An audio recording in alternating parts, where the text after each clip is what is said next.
In perhaps one of his most famous speeches, President Ronald Reagan once said, "In this present crisis, government is not the solution to our problems. Government is the problem." Although that speech is several decades old, he could very well have been referring to Bitcoin. This podcast is for information and entertainment purposes only. Nothing on this podcast should be construed as financial advice.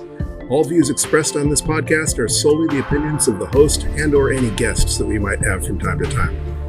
Nothing on this podcast should be construed as a specific inducement to make a particular investment or to follow a particular investing strategy.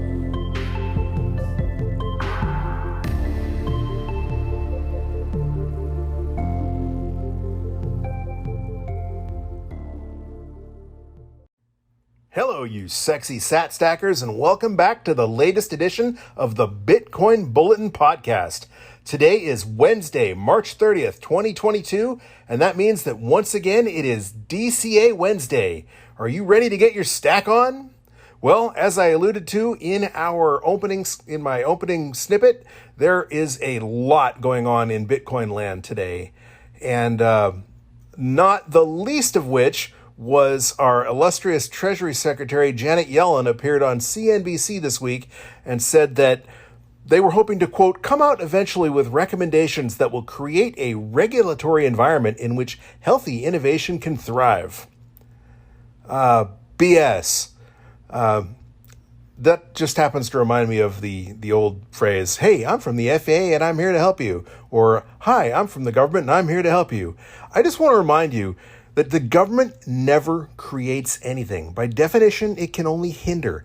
The government can't give without first taking. It can't create business. All it can do is regulate business. And for heaven's sakes, the fundamental reason that Bitcoin was created in the first place was to do away with government control and manipulation, to, quote, take the thing out of the hands of government. I know that's jumping in kind of hot on a podcast that's supposed to be about dollar cost averaging and building our stack, but it just really gets under my skin every time I hear buzzwords like regulatory clarity or healthy innovation. Bitcoin is under attack. It has been under attack. Of course, the biggest attack is the onerous capital gains tax reporting treatment that the IRS assigned to Bitcoin. They couldn't come right out and just ban it. They know they can't come out and ban it. So the first thing they did was make it as impossible, as burdensome as possible to use for its fundamental use case, which is as a currency. Obviously, if you are honest and you do your taxes legally according to the IRS guidelines, it is an absolute nightmare to use Bitcoin for your everyday purchases. Just the amount of accounting alone that goes into figuring out your cost basis and your capital gain or loss for each little microtransaction that you would make. And of course, that was the idea all along. Bitcoin legitimately should be treated as a currency, not as a commodity. But they knew that by treating it as a commodity, that would hinder Bitcoin. And that was by design. Make no mistake. Big government strategy has always been death by 10,000 cuts. That's how they do it every time. In every case, in everything the government has attempted to regulate it to destroy, they've never come straight out and just demolished it. They've always just slapped regulation after regulation after regulation onto something until it goes from just common sense regulation to complete and total government control. I mean, just look at where our healthcare system's gone in the last 30, 40, 50 years alone. Most people in the Bitcoin space probably aren't old enough to remember a time before health insurance when you just went to the doctor and it was affordable, or a time before student loans when college tuition wasn't as holically expensive. Most importantly, I just want to say, don't be lulled into a false sense of security and do not negotiate with these people. Every inch you give the government, they will always come back for more. And the only compromise you will ever, quote unquote, win is always something ethereal, something that sounds good but is essentially meaningless, like regulatory clarity. All right, well, enough on my Janet Yellen and anti-government rant for right now, because I am really worked up about it. One thing I do want to remind people about Janet Yellen is Janet Yellen is an enemy of Bitcoin, and she will always be an enemy of Bitcoin. Pretend that you were in high school and that you're giving a speech in the auditorium in front of your entire high school, and one of the nerdy kids comes up behind you and pulls your pants down and humiliates you in front of the entire auditorium. You are never going to forget that. And that is exactly what happened to Janet Yellen with the infamous Bitcoin sign guy thing. That was a big deal. I mean, that was humiliating for someone of her compose and her intellectual stature. She will never forget that, and that is going to leave a mark on her that will bias everything she does about Bitcoin. Picture back to that theoretical scenario where you got de-pantsed in front of your entire high school. What if that kid turned out to later be Elon Musk, and he's doing all these wonderful things that you would normally be a big fan of? You're still going to hate Elon Musk. It doesn't matter. You were always going to hold that grudge. Janet Yellen is always going to hold that grudge. Do not trust her. Do not give her the opportunity to define your regulatory environment. Of course, fortunately, Bitcoin resists this anyway, but mark my words, this administration in particular is going to keep coming after Bitcoin. You've seen this in almost every bill that's been put forward in the last year. They proposed some little regulation about Bitcoin reporting or Bitcoin transactions, and then the first time around, the conventional thought was, oh, well, don't worry, it doesn't go into effect for 2 years. There's plenty of time to change it. But well before we've even had an opportunity to address that or make any corrections, there was already another bill put forward with additional regulatory restrictions on Bitcoin. And it's not just the United States.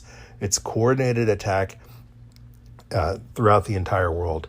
Now, I don't think the government wants to get rid of Bitcoin because, quite frankly, they can use it. They just want to control it like everything else. And how they control it is they keep it out of your hands. They keep it in the exchanges. They make it impossible for you to use. It's like the carrot and the stick. They don't need to flat out hit you with a club to prevent you from doing something. They just have to give you a carrot or in this case, a disincentive that just makes it just a little too inconvenient to take your coins off of Coinbase. So I might as well just use the Coinbase wallet when I go to Starbucks, or I might as well just use Apple Pay linked to my Bitcoin wallet when I go to Starbucks. And, hey, I'm still using Bitcoin, right? What's changed? Well, what's changed is Bitcoin's been completely neutered, and what it's there for, its entire foundational, fundamental purpose will have been removed. And that is to take the money out of the hands of government, to fix the money. If government captures the money, it can't be fixed. And that's just all there is to it. All right, well, there's certainly a lot more news to talk about. The European Union obviously is inching closer to making it impossible for Bitcoiners to take custody of their own Bitcoin. And that's another pet peeve of mine. I tweeted about that just the other night. There is no such thing as a self-custody wallet. There are wallets. Either you have your keys in your wallet or someone else has the keys. Not your keys, not your Bitcoin. There are not custodial wallets. If you leave your Bitcoin on the exchange, it is not in your custodial wallet. It is Coinbase's Bitcoin. Period. Coinbase has a wallet, you have a wallet. That is all there ever will be. All right. So the news just gets better, right? Ripple scammer co-founder Chris Larsen has announced recently that he's giving Greenpeace $5 million in an attempt to force Bitcoin to change from proof of work to proof of stake. This is being widely mocked in the Bitcoin community on Reddit, on Twitter. The thought is, well, if you were going to change Bitcoin by force, that's been tried before and it failed. And while that is true, people that want to attack something, they just keep coming. This is like a siege. Sure, they might have made a run at the gate and been repelled the first time, but they're just going to keep coming.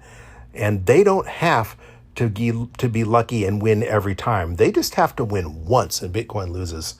We need to perhaps take this more seriously than a lot of people are. I know people like to make fun and poke fun at things.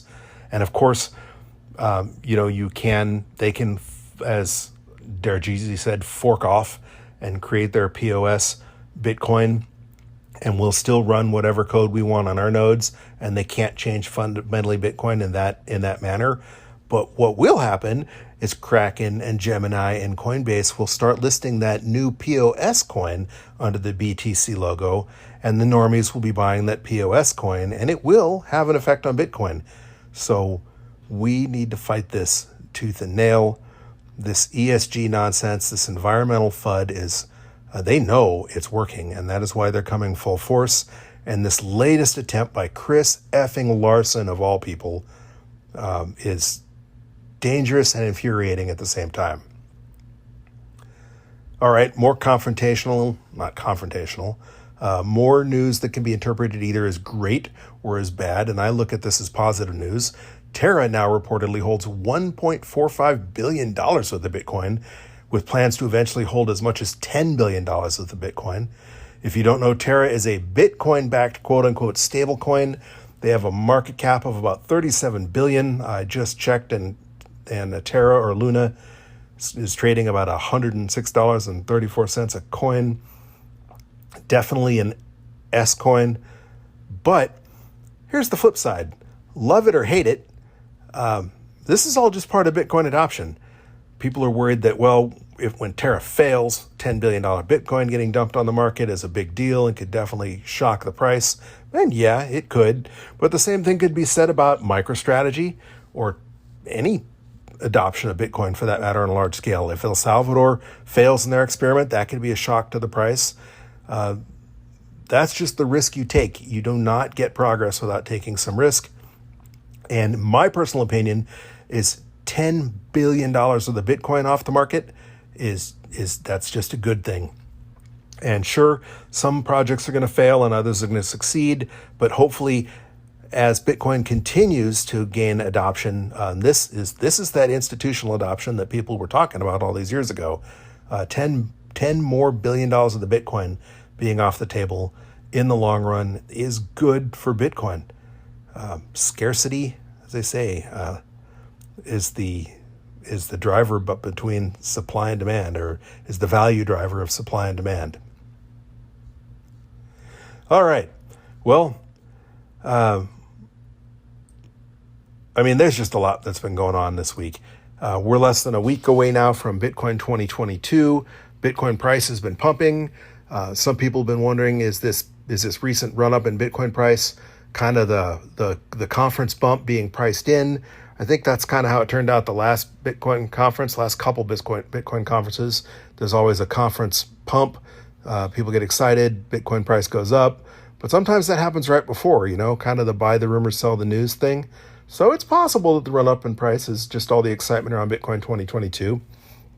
I think more of it has to do with Bitcoin coming off the market, that $1.45 billion worth of Bitcoin being purchased by Luna or Terra definitely would have had some impact. Rumors continue to abound about what the big announcement or announcements of Bitcoin 2022 will be. Of course, with Nayib Bukele, the president of El Salvador, promising a big announcement. You only wonder what he's going to say to outdo himself last year announcing Bitcoin as legal tender in El Salvador. People speculate that another country adopting Bitcoin as legal tender might be one of the announcements. One rumor that it was partially discredited when the tweet came out from a parody account, but has not gone away, has persisted nonetheless, is that Apple may announce that they're partnering with Strike for Bitcoin Lightning payments. Who knows? All we know is that we've been promised something exciting is going to be announced, and we're only 1 week away now from finding out what that's going to be. And it's a distinct possibility that is why Bitcoin's pumping. Hopefully, whatever they announce will pump Bitcoin even harder. I'm super excited. I'm unfortunately not going to be there. I am going to be in Florida. I just won't be attending the conference. I had personal obligations that have gotten in the way, so most likely I will not be there. It would be cool if I could drop in for a day or so. I will be in the area, but I will definitely be watching every bit of information. I'll be watching the live streams and following everybody on Twitter and waiting to see just what these exciting announcements are going to be. Also, in some positive news, depending on how you look at it once again, Adam Meister, or at TechBalt on Twitter, tweeted that he thinks the launch of ETH 2.0 is going to trigger a huge Bitcoin rally. Other pundits on financial media have said this as well, with one recently predicting that the launch of ETH 2.0 is going to cause ETH to surge to as much as $6,000 a coin. And while that would be a doubling, more than doubling of Ethereum's current price, the theory is the entire market will be pumped by this. And just like every other coin on the market has basically been riding on Bitcoin's coattails, if ETH really does get a big pump, it would be reasonable to assume that Bitcoin and a bunch of other coins would pump as well. You know, the whole market will rally because the fools rush in, so to speak. TechBalt tweeted, quote, "I have been saying this for a while. ETH 2.0 will lead to a big BTC pump," continuing that he will hopefully be releasing a short video on his YouTube channel explaining this belief, quote unquote, soon. Soon being an interesting concept, especially when talking about the launch of ETH 2.0, which has been any day now for quite some time. All right, well, back to the reason we're here, and that is to stack some sats. But before we do that, let's look at the vital statistics. I haven't gotten into those yet, and that is we are currently sitting at a block height of 729,757. Bitcoin is worth $47,125 a coin. That's 2,122 sats per cuckbuck. That is a lot more expensive than the $43,180 a coin that it cost you when we stacked last Wednesday. Bitcoin will currently cost you 24.4 ounces of gold if you want to buy one Bitcoin with your shiny little yellow rocks. A 1 barrel of oil will currently set you back 240,847 sats. Bitcoin is ringing in at a market cap of $895.3 billion. I know a lot of people don't care about market cap and they think it's just a theoretical construct because obviously not every Bitcoin that's in existence is been purchased at the current price. So that is kind of a deterministic representation. A lot of that Bitcoin is bought for pennies or mined for free. But it is a useful metric in many different financial instruments, Bitcoin included, and seeing that the market capitalization, at least theoretically, is approaching that $1 trillion mark again is exciting. Along those lines, it's been 140 days since Bitcoin hit its all-time high of $69,000, and we are down 31.7% from that all-time high. But that's not too shabby, considering historically Bitcoin has hit a new all-time high and then crashed by as much as 80%. Being down 31.7% from the all-time high is still significantly better than where we started this bull run at. $47,000 per coin is a lot of money, and there's a lot of people that are sitting in the green now. In fact, we are now in the green for the year. Bitcoin had been in the red for most of 2022 simply because the all-time high was last fall. So, you know, when you're when the sky's the limit, all you have is down, right? So since we're not at the all-time high, obviously some people would have been in the red. And now that we've regained some of that ground, a lot of people that were in the red now are sitting pretty again. And that is pretty cool. The mempool is looking a little busier than it has been. We were currently looking at 5 blocks to clear. There's only 5,674 transactions pending. Some of them are rather large transactions. And it will cost you 11 sats per kilobyte, or 11 sats per virtual byte to guarantee your transaction will be in the next block. However, 1 sat per byte transactions will still clear within a day, and I wouldn't be surprised to see them clear a lot faster than that. It's heading into the evening hours here, and transaction volume usually tends to trend downward when the United States and Europe is asleep. And I wouldn't be surprised to see partially full blocks, plenty full later this evening. That being said, I'm not telling you to set your transactions at 1 sat per byte. It would be prudent to use replace by fee if you want to pull that off, because if Bitcoin does run again, Those 1 sat per virtual byte transactions may never clear again. Although, unlike Mat Odell, I think we will always see 1 sat per byte transactions clear. The question is, how much will that sat be worth? One day when a sat's worth $1 per transaction is a lot more expensive than what a 1 sat per byte transaction is right now. Along those lines, the 24-hour transaction volume rate is humming along at 3.17 transactions per second. That is up from last week. We were at 3.11 transactions per second last week. Both weeks were above that 3 transaction per second number I like to see. And we've been consistently above 3 transactions per second for more than a month now, which also corresponds with the rally that we've seen. So I know I'm not a financial advisor and I'm not a psychic. I don't believe in transaction analysis, but I have noticed a trend that when the 24-hour on-chain transaction rate is above 3 transactions per second, Bitcoin is usually going up, or at least not crashing. We are only 35 blocks away from the next difficulty adjustment, and that is going to be an upwards of difficulty adjustment of 3.8%. We had a minus 0.4% difficulty adjustment, a decrease in difficulty, that is, last difficulty adjustment. That is definitely going to change in a big way with a 3.8% increase in difficulty, and that is because blocks are currently averaging 9 minutes and 38 seconds this difficulty epoch. That's a little closer to the 10-minute goal than we were last Wednesday. Last Wednesday, they were averaging 9 minutes and 32 seconds per block, so hash rate has been increasing. I have espoused a theory on the last several episodes that Bitcoin miners have either packed up or been destroyed in a significant number with the Russian invasion of Ukraine. Ukraine has a higher than average amount of Bitcoin adoption. There was a significant amount of mining going on there. Even if the miners haven't been moved or destroyed, a lot of Ukraine has been destroyed. And if there's no power or internet and your building has been demolished, it does not matter if your S19 is in pristine condition or not. However, with this upward difficulty increase coming along, we're going to be approaching record difficulty again, and that is always an encouraging sign, unless you are an ESG nut job.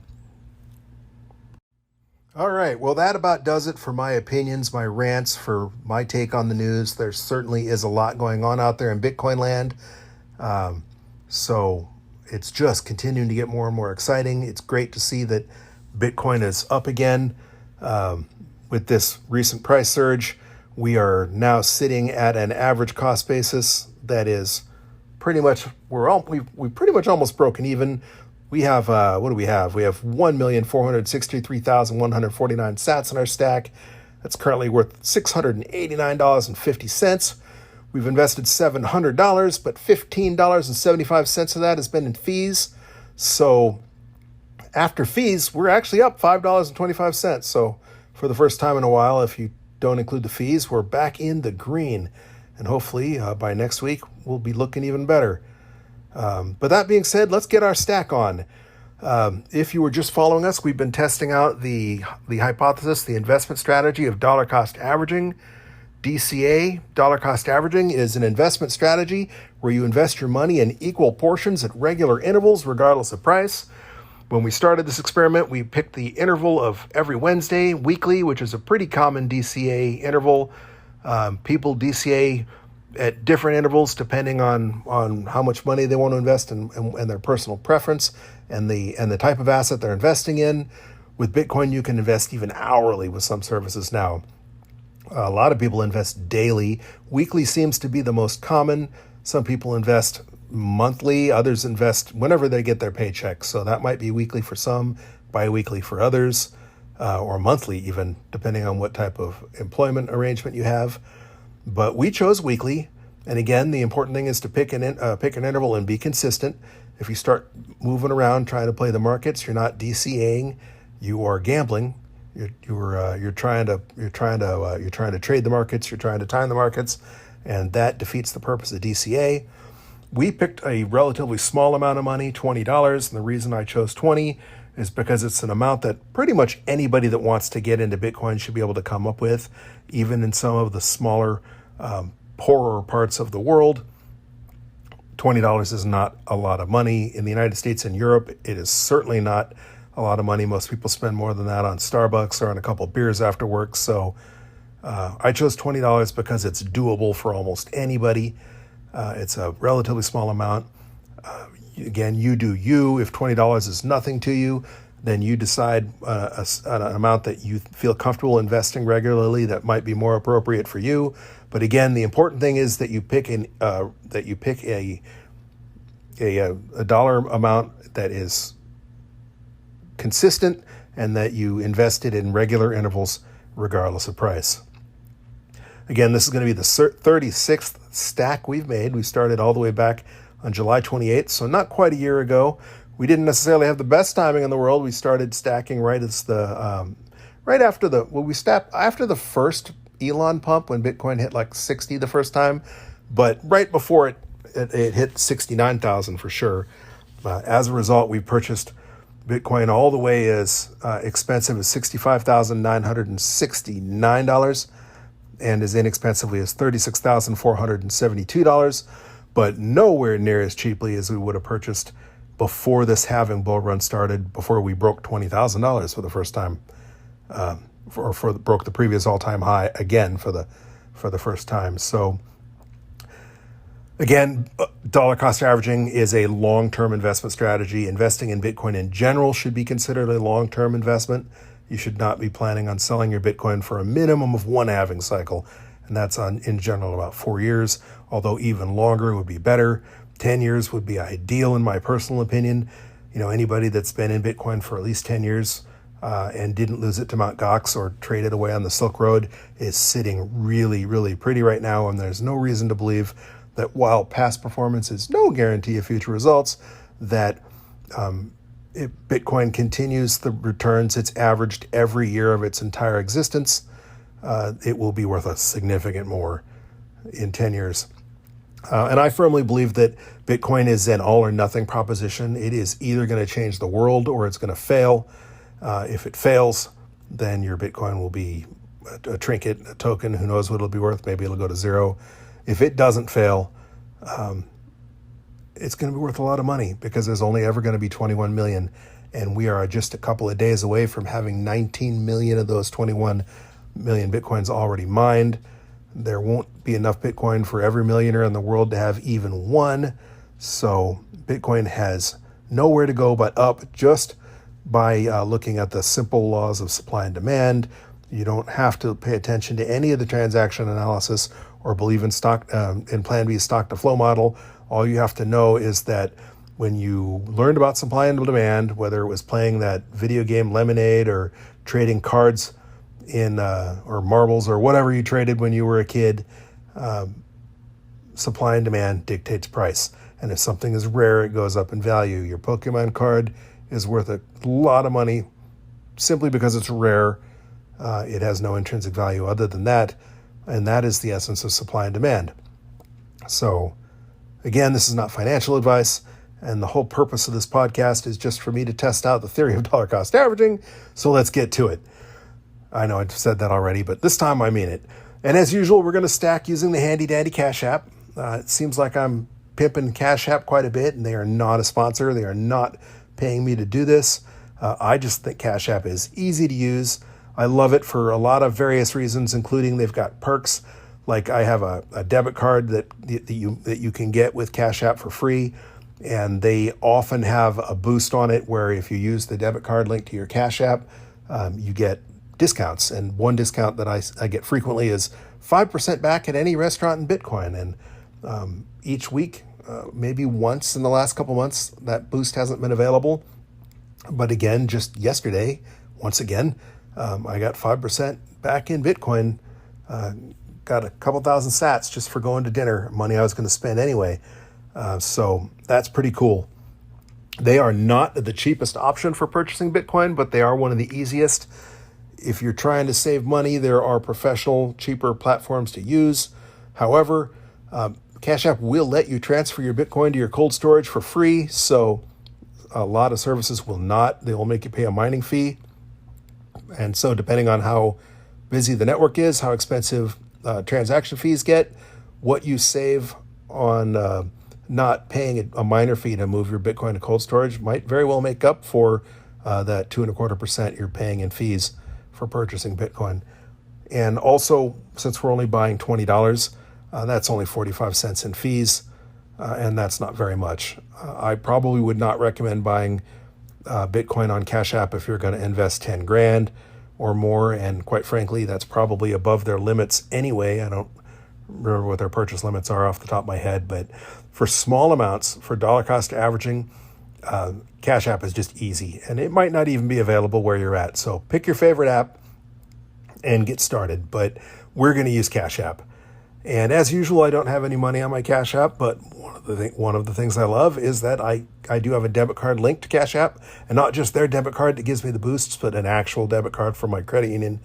And so all I have to do is add $20, and it is instantly available to me. And then you hit the little Bitcoin logo on the bottom right-hand corner, hit buy, tap $20, and it's going to ask me to confirm. And boom, just like that, I purchased another 41,570 sats at a price of $47,029.11, so just a tiny bit cheaper than what Bitcoin was at when we started recording. And that is going to bring our stack up to 1,504,719 sats. And it actually increased our average cost basis for the first time in weeks. Our average cost basis now is $47,849.47. That is up $7.45 over last week. And that's because, with fees and with Bitcoin being substantially more expensive than last week, it increased our average cost basis. Last week, it dropped it by $119.41, so we had trended down quite a bit. Our average cost basis has been significantly higher than the $47,849 that it is right now. But it's cool to be back at basically the break-even point. And if Bitcoin does go to the moon one day, and for me, the moon means different things to different people. We've definitely exceeded the moon for some of the original Bitcoiners. A lot of people considered dollar Bitcoin parity the moon. Then maybe $1,000 was the moon. For me, the commonly accepted moon is $1 million of Bitcoin or somewhere in that general vicinity. And if we do hit the $1 million Bitcoin mark, our current stack will have a value of $15,047.19, and that is a heck of a return for a $720 investment. So hopefully this has been useful for you, and hopefully you will join us again next Wednesday, because we are going to keep stacking every Wednesday until Bitcoin either goes to zero, it goes to the moon, and we're all living on our citadel somewhere, or you just get bored and stop listening. Until then, thanks for listening, and keep on stacking those sats, you sexy sat stackers.